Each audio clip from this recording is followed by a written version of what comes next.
Que a graça e a paz de Jesus esteja com todos vocês. Estamos felizes. Mais um dia onde podemos estar juntos aqui.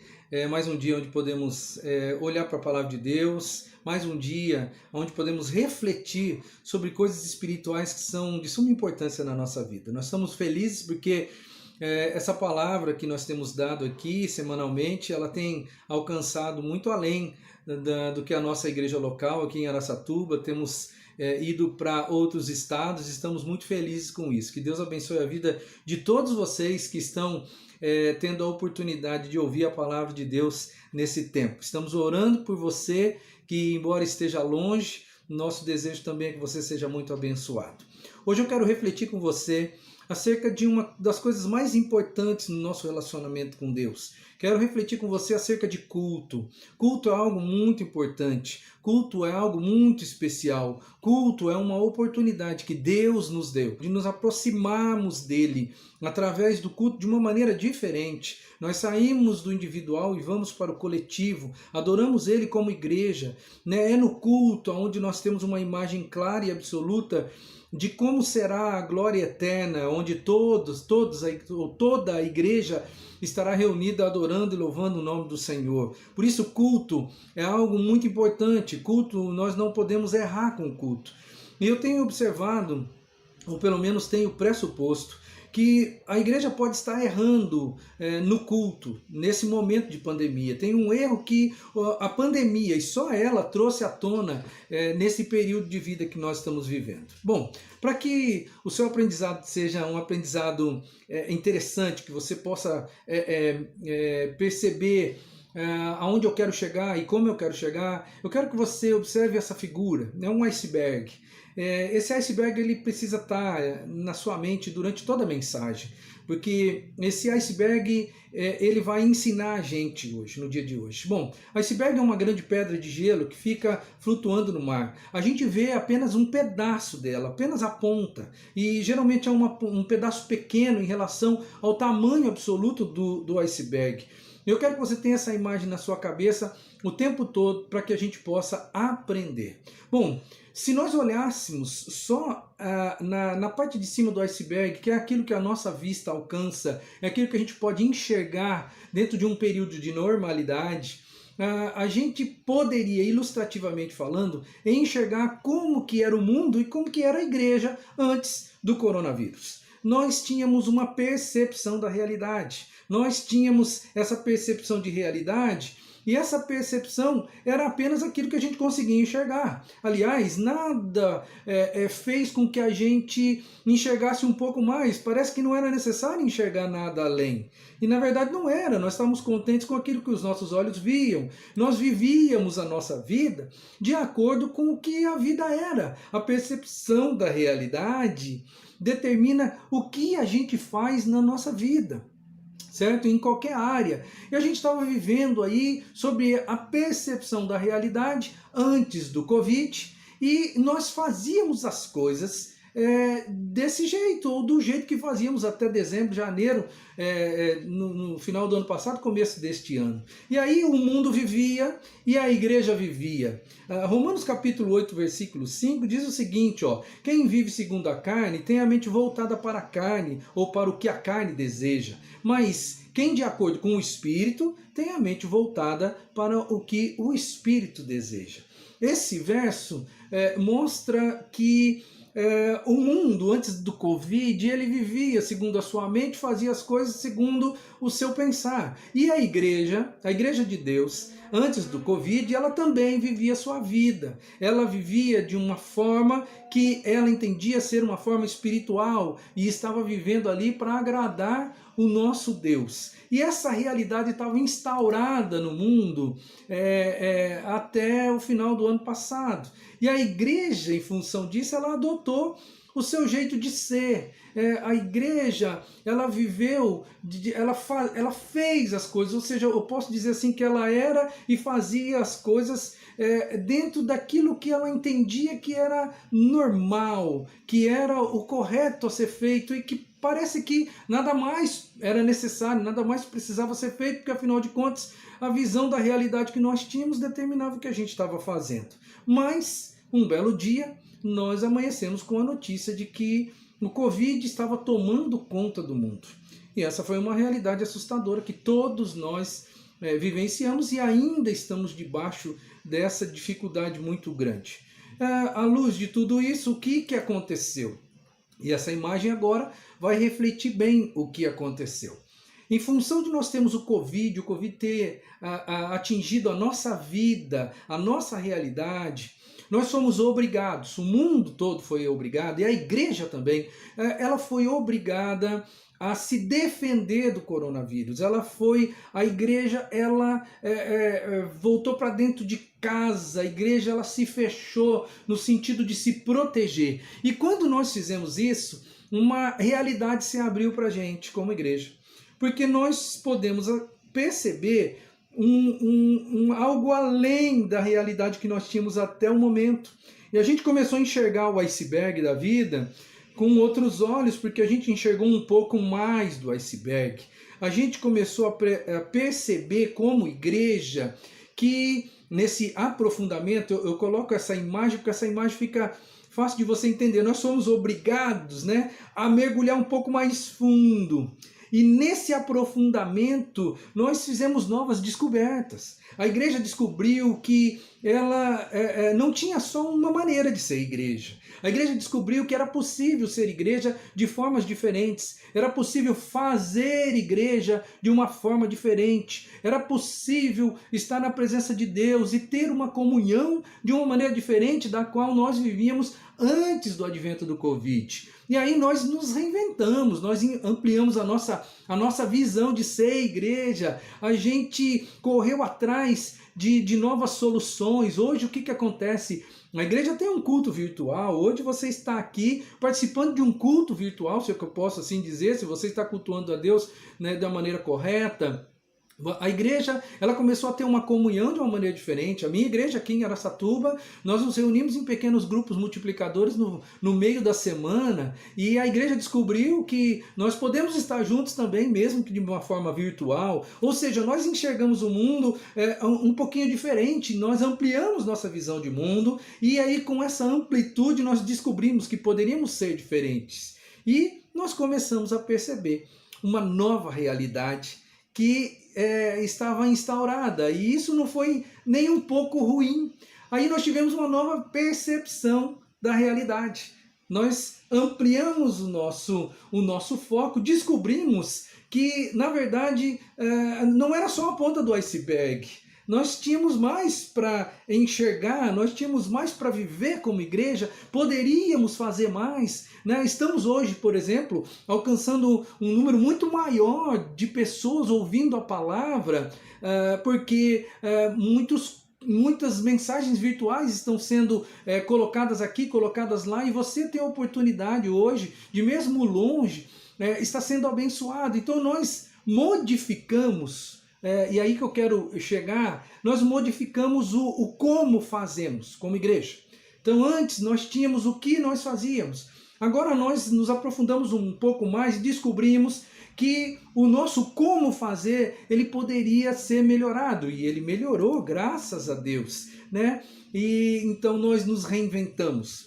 Como igreja, hoje nós somos diferentes e fazemos as coisas diferentes. Então, nós temos agora, dentro dessa imagem que eu estou projetando para você, nós temos essa divisão clara. O que nós fazíamos, dentro da realidade, da percepção da realidade que nós tínhamos até o ano passado, e agora nós mexemos no como nós fazemos aquilo que fazíamos antes. E com isso nós ampliamos a nossa visão de mundo e descobrimos que o mundo, ou que ser igreja, pode ir além daquilo que a gente imaginava que era a única forma possível ou a única maneira que Deus poderia agir. Mas agora fica perceptível que nós ainda não enxergamos o iceberg como um todo. E a minha proposta hoje aqui para você é tentarmos enxergar o iceberg como um todo e irmos um pouquinho mais a fundo. E quando nós vamos um pouco mais a fundo, nós conseguimos descobrir toda a dimensão desse iceberg. E aí eu quero... esse é o âmago da nossa questão hoje, porque é aqui, nessa parte de baixo, que eu estou chamando de por que fazemos. Você observa aqui que tem 3 linhas aqui. O que nós fazemos, que é aquilo que fazíamos até então, até antes do Covid chegar. Nós modificamos o como fazemos. Mas agora eu quero conversar com você, e essa é aqui que eu quero chegar hoje com você. Por que que nós fazemos o que nós fazemos? Por que que nós fazemos o que fazíamos antes? E aí você vai perceber que esse porquê vai trazer à tona um erro que talvez muitas pessoas estão cometendo hoje. Vamos caminhar aqui pensando um pouco no porquê que nós deixamos de fazer. Por que que nós deixamos de fazer algumas coisas que antes nós fazíamos? Tá ok? Esse é um questionamento que eu quero colocar na sua cabeça e eu quero fazer você refletir hoje. Por que você, talvez, eu não estou te julgando, mas eu estou apenas te alertando, porque se você por acaso caiu nesse erro, é hora de você consertar. Por que você deixou de fazer algumas coisas que, na verdade, você não deveria deixar de fazer? Tá ok? Bom, antes da pandemia, os nossos cultos eram presenciais, você ia na igreja, e você ia na igreja, a igreja ela te proporcionava um modus operandi de você cultuar a Deus. E você chegava lá e participava desse modus operandi. Com a pandemia, o que que aconteceu? A pandemia nos trouxe um culto online. E este culto online, ele é fruto de uma mudança no como fazemos. A igreja percebeu, os pastores perceberam, os líderes perceberam a necessidade de modificarmos, porque a igreja não podia parar. A igreja ela não poderia ficar fechada por causa de um vírus. Então o que aconteceu? A igreja nunca parou e ela se adaptou, ela se reinventou e forneceu para você o que eu chamo de um pacote de culto online. Só que agora o que acontece com esse pacote? Você recebe esse pacote na sua casa como que um delivery, né? Nós estamos acostumados a fazer isso agora, pedimos a nossa comida, fazemos mercado no delivery, e o nosso culto ele também chega no delivery para a gente. Só que agora o que acontece? Esse pacote que nós recebemos, nós fazemos dele o que nós queremos. E aí começa o erro, porque você agora tem o poder de controlar o culto. É você quem está no comando, você já percebeu essa realidade? Agora você não vai mais a uma igreja e você participa da maneira com que lhe é colocado, lhe é, entre aspas, imposto. Agora você está no controle da situação. E você faz do culto, do pacote do culto online, aquilo que você acha melhor. E eu quero destacar para você aqui que a nossa adoração, o nosso culto, essa coisa gostosa e maravilhosa que Deus nos deu, que é tão importante, Deus nos deu a possibilidade de nos apresentarmos diante dele. E nessa apresentação, nesse aproximar que Deus nos deu a oportunidade, existem alguns elementos, todos eles fundamentados na palavra, todos eles têm um porquê, e eles estão inseridos no nosso culto. São aquilo que eu vou chamar de elementos do culto. São os atos que acontecem no decorrer do culto a Deus. E dentre esses atos, nós temos pelo menos 6 coisas aqui que são cruciais e que precisam existir num culto a Deus, um culto de fato. O que precisa existir? Presença das pessoas. Presença do adorador, presença daquele que vai adorar a Deus. Também precisa existir oração, porque oração é quando nós falamos com Deus. E se nós temos uma amizade, uma intimidade profunda com Deus, nós temos o que conversar com este Deus, certo? Além de oração, nós temos cânticos. Os cânticos, eles não existem, a música não existe na igreja ao mero acaso. A música não é um adendo, a música não é um enfeite. A música existe na igreja porque, na verdade, ela tem uma razão de existência. Tem a leitura bíblica, né, que por si só já ajuda qualquer pessoa a entender um pouco mais acerca de Deus. Além da leitura bíblica, tem um outro ato de culto, que é a consagração, a entrega dos nossos dízimos, das nossas ofertas missionárias. Enfim, é quando eu vou me doar de alguma forma diferente, eu vou dar alguma coisa importante minha para o reino, e nessa expressão eu vou estar dizendo para Deus que eu confio nele, que ele é o meu sustentador, que eu confio nele acima de qualquer coisa na minha vida, e que eu me interesso pelo reino aqui na terra, porque afinal de contas o reino aqui na terra, ele só subsiste porque de fato nós precisamos também do lado financeiro para mantermos o reino em funcionamento. E também, de uma maneira muito especial, a mensagem bíblica. Todos esses elementos são elementos que eu vou chamar de elementos essenciais ao culto. E agora então eu quero levar você para a palavra de Deus. Quero levar para você para dentro da palavra para você perceber por que esses elementos estão no culto, certo? Bom, os elementos essenciais do culto cristão, eles são o quê? Eles são fruto do convívio dos discípulos com Cristo. Tudo que os discípulos aprenderam de Jesus, eles começaram a ensinar às outras pessoas. E você vai perceber no relato da igreja histórica, no começo da igreja, que a igreja se comportava de alguma forma. Bom, vamos ver alguns textos aqui. Estou projetando para você Atos 2. Atos 2,42 diz assim: perseveravam na doutrina dos apóstolos, na comunhão, no partir do pão e nas orações. Você percebe em azul aí todas as coisas que são fundamentos para o culto cristão dos nossos dias. Nós hoje temos doutrina no culto, nós temos comunhão no culto, nós temos o partir do pão no culto, nós temos as orações no culto. Por quê? Porque a igreja primitiva agia dessa forma, a igreja cristã agia dessa forma. Cristo ensinou a igreja a agir dessa forma, ensinou primeiro os apóstolos e os apóstolos ensinaram a igreja.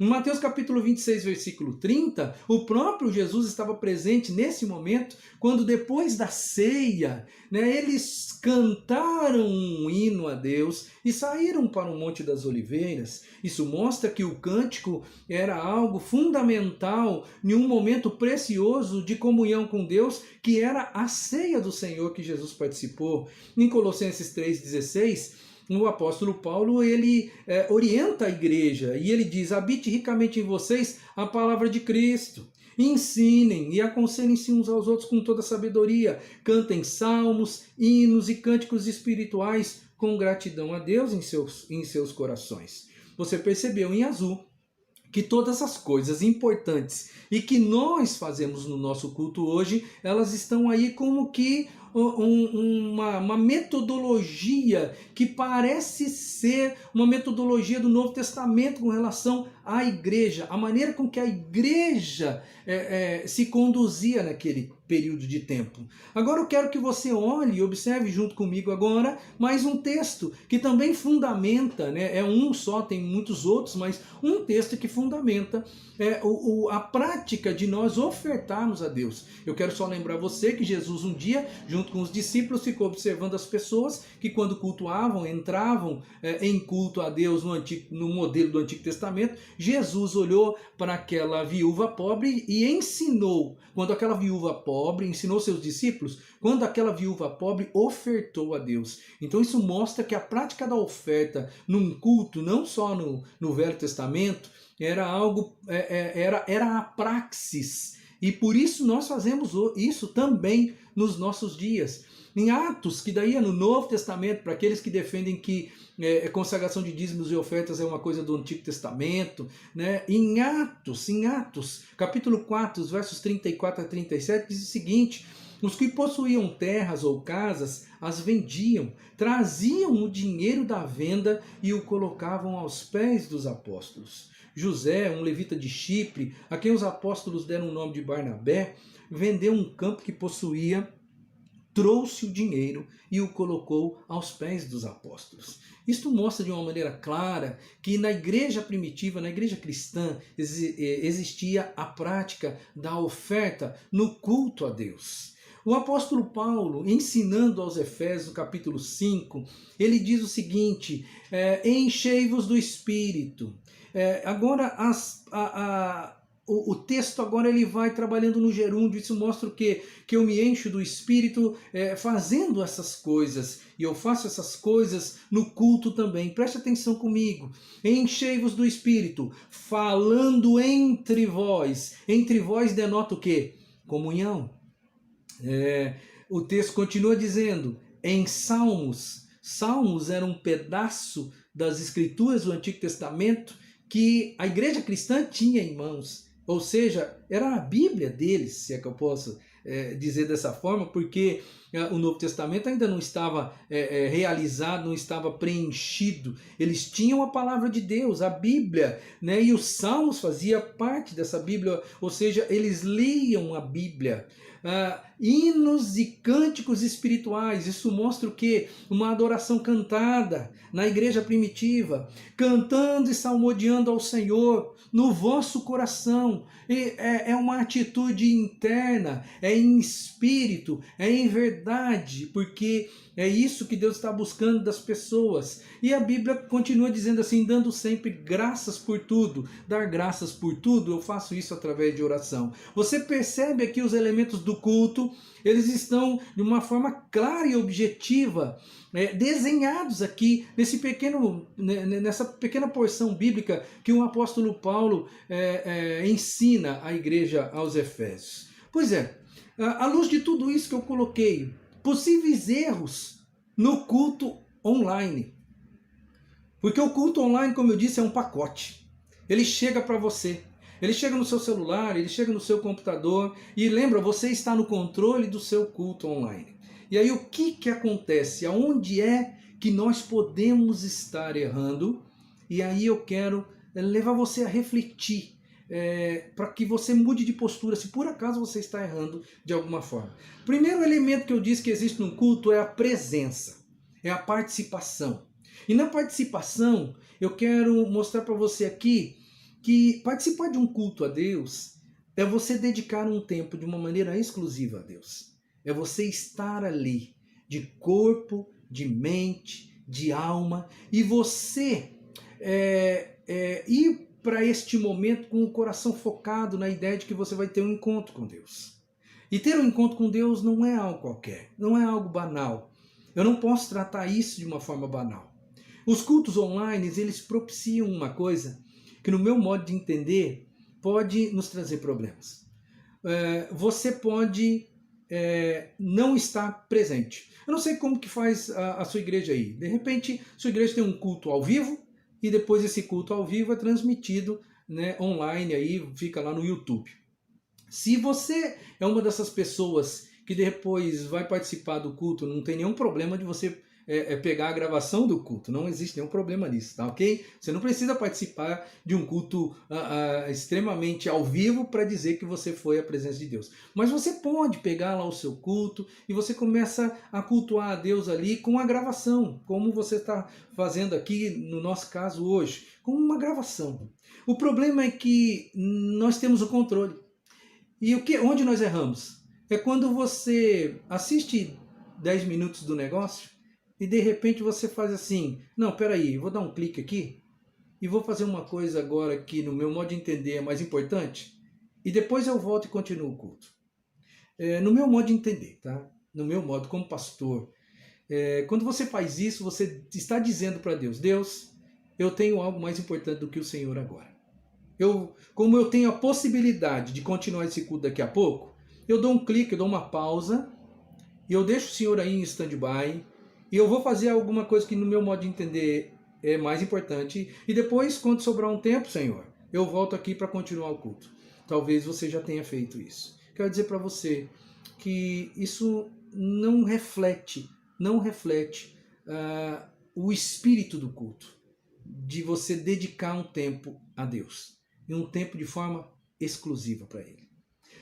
Dentro do contexto da minha igreja local, por exemplo, que no meio da semana nós temos nossos pequenos grupos que se reúnem virtualmente. Algumas pessoas, de repente, falaram assim, não, eu não quero participar disso. Não quero participar disso porque isso para mim é virtual para mim não funciona.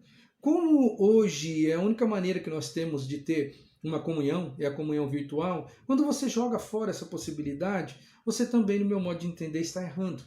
Você precisa manter a comunhão. E para manter a comunhão, você precisa estar junto com seus irmãos.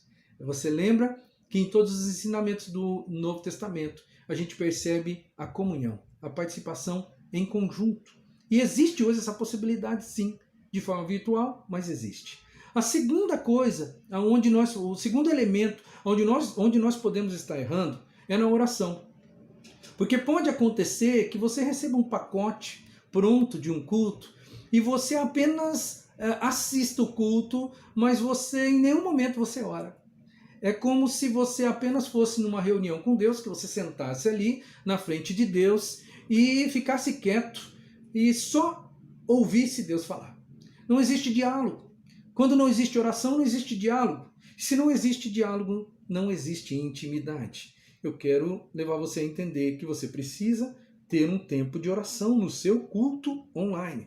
É preciso que você interceda pelas pessoas que estão sofrendo. É preciso que você coloque sua vida diante do altar do Senhor. É preciso que você se derrame em oração na presença de Deus. Mas talvez você já, entre aspas, prestou um culto a Deus aí, onde você apenas ouviu, assistiu, e você em nenhum momento protagonizou nada. Apenas foi um mero ouvinte da coisa. A terceira coisa são os cânticos. E isso é muito comum. E às vezes a gente até imagina, né, muita gente imagina que a música é só um enfeite no culto. E a música não é um enfeite no culto. A música faz parte da nossa adoração. A música é uma maneira melódica de nós louvarmos a Deus. Louvar a Deus é falar bem de Deus. É aquele momento que você não vai pedir nada em oração. É aquele momento onde a música tem que te impulsionar a você dizer bem acerca de Deus, a você bem dizer o nome de Deus, como diz o salmista, a você se alegrar com a proposta musical, né, na proteção de Deus. Eu não sei, seja o que for que a música esteja propiciando para você, em termos de letra, você precisa vivenciar aquilo em espírito, olhando para o céu, porque quando você canta, é uma oração melódica. Você chega diante do Pai e você diz para Ele algumas verdades, alguns sentimentos do seu coração em forma musical. Algumas pessoas, elas pegam o pacote do culto online e talvez pulam as músicas. Por que elas pulam as músicas? Porque na cabeça delas é uma coisa inconsciente. A gente não faz por mal. Eu não estou te julgando, eu estou te ensinando. A gente não faz por mal. A gente pensa assim, a música não, a música eu posso cantar depois. A música, o que importa agora é Deus falar comigo. Eu preciso de uma voz de Deus. Eu preciso de algo do Senhor para a minha vida. Então eu quero pular tudo, eu quero ouvir o que Deus tem para falar para mim. E hoje o que Deus tem para falar para você é que a música, ela é parte do culto a Deus e ela não pode ser colocada de lado, em hipótese alguma. Ah, eu não gostei dessa canção. Ah, o som está muito ruim. Ah, enfim, eu não sei qual é a desculpa que você tem na alma quando você pula num culto online, porque o culto online é muito interessante. Você vai para onde você quer, não é mesmo? E quando você pula, você comete um erro, porque você está dilacerando o culto de Deus. A outra coisa é a leitura bíblica. Às vezes a gente não lê a Bíblia. É lógico que nem sempre é proposta uma leitura bíblica no decorrer do culto, mas é importante que você leia a Bíblia, porque é através da leitura que você vai ter crescimento. E a última coisa que dificilmente a gente erra, mas às vezes também erra, é a mensagem.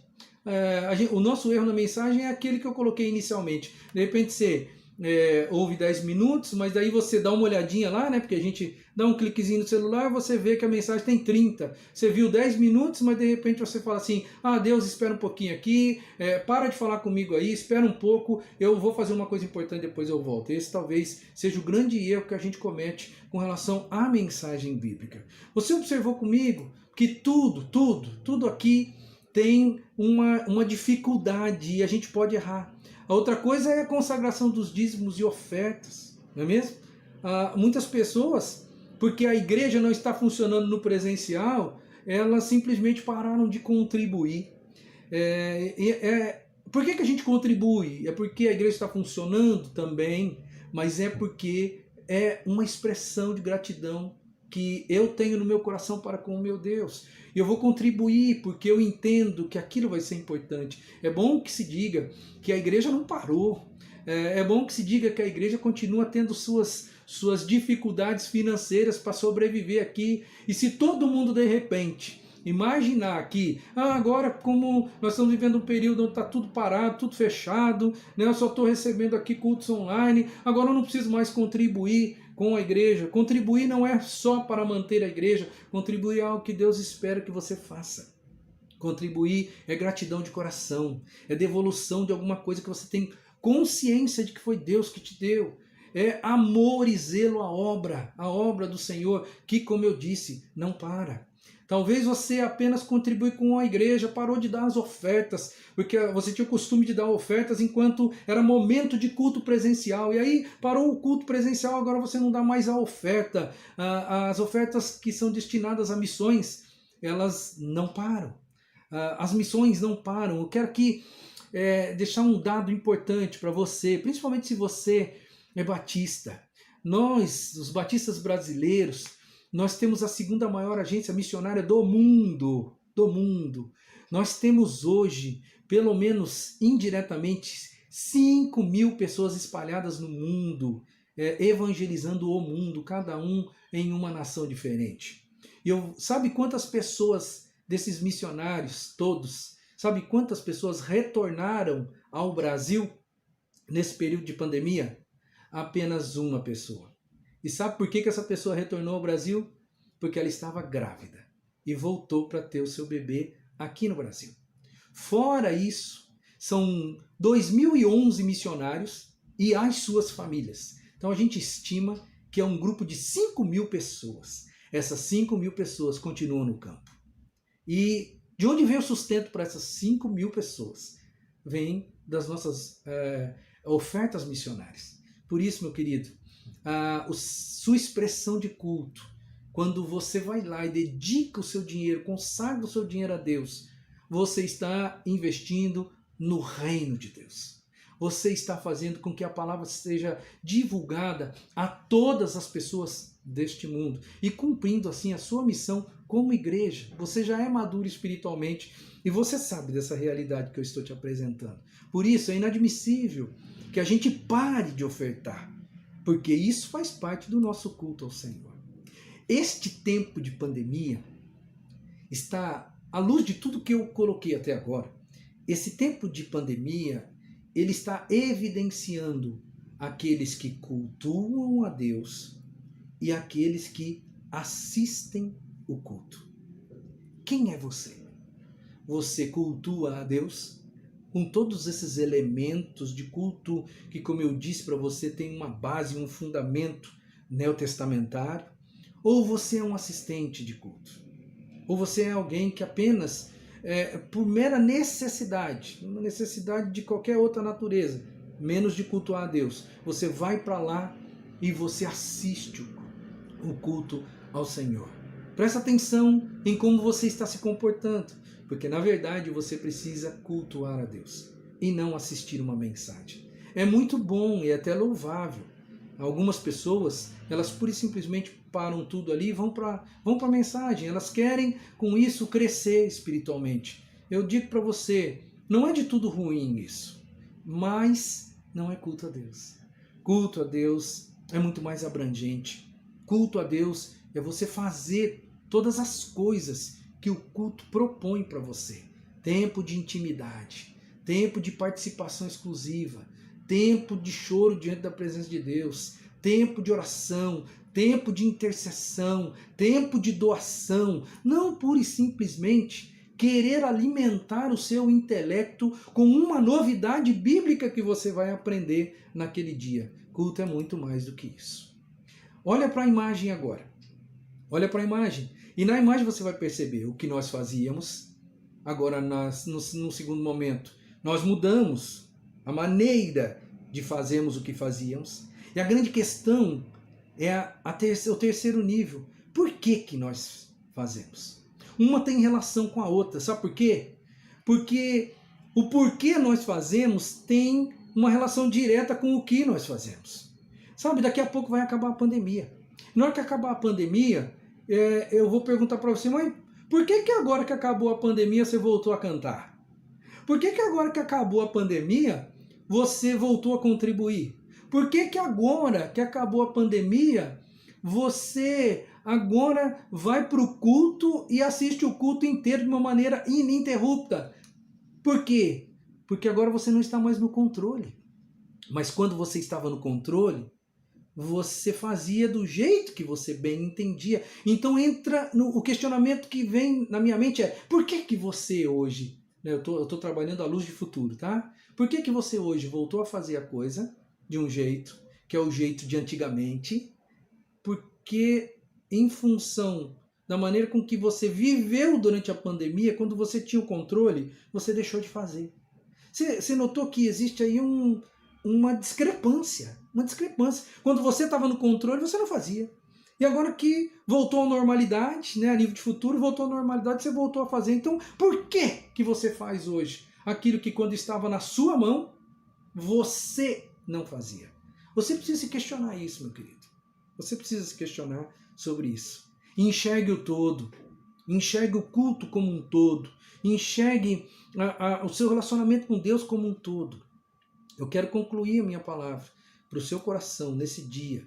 Quando eu deixo de fazer alguma coisa na minha vida, não importa, não só na questão espiritual, mas já que o nosso tema aqui é espiritual, quando eu deixo de fazer alguma coisa, é porque eu não considero essa coisa importante para mim. É porque essa coisa não tem sentido para mim. É porque não faz nenhuma diferença na minha vida. É porque talvez nunca foi prioridade. E você está dizendo: eu vivo sem isso. Eu vivo sem isso, sem nenhum problema. Meu querido, repense a sua postura nesses dias. Por que você está agindo como você está agindo? Se antes você agia diferente. Você está no controle. Faça a coisa certa. Você precisa cultuar a Deus. O culto a Deus é um privilégio que Deus te deu, de você se apresentar diante dele, você louvá-lo, engrandecê-lo, adorá-lo, você fazer aquilo que ele espera na sua vida. Espero em nome de Jesus que esse tenha sido um alerta para o seu coração, para que se de alguma forma você esteja errando nesse período, você conserte o seu erro nesse momento, para que você volte a agradar a Deus de uma maneira inteira. Que a graça do Senhor esteja com vocês, em nome de Jesus, e que Deus abençoe a todos e dê a todos uma semana de proteção e guarida em nome de Cristo.